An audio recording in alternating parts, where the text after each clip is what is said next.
Se préparer, c'est pas céder à la panique ou se construire un bunker comme dans les films, hein. Mais ça repose sur un constat quand même. Faut se préparer. Pourquoi cette insistance? Tout premier article du blog, Bienvenue dans la caverne du réfractaire, prépare-toi à l'imprévisible, il pose bien les bases de ça. Cet article y met le doigt sur un truc qu'on a tendance à oublier un peu trop facilement, bercé par notre confort moderne. Oui, ce constat tout bête, mais essentiel. On vit avec plein de services qui nous semblent totalement acquis. L'électricité qui sort du mur, l'eau potable au robinet, la bouffe facile à trouver au supermarché. On réalise pas à quel point c'est précieux, sauf quand ça manque. C'est exactement ça que Crimo appelle la rupture de la normalité. Qu'est-ce qui se passe si ces systèmes qui sont hyper complexes, hyper connectés, ils se plantent?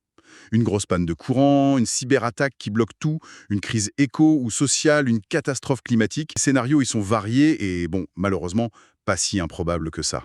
Et l'article insiste bien sur un point qui est super important. Se préparer, c'est pas céder à la panique ou se construire un bunker comme dans les films, hein. C'est surtout faire preuve de pragmatisme. La préparation, c'est cette même logique, mais appliquée aux aléas plus généraux de la vie. C'est une sorte d'assurance perso, une démarche proactive pour être plus capable de faire face pour soi, pour sa famille, quand les choses dérapent un peu. Pas de la paranoïa, hein, c'est juste de la prévoyance, quoi.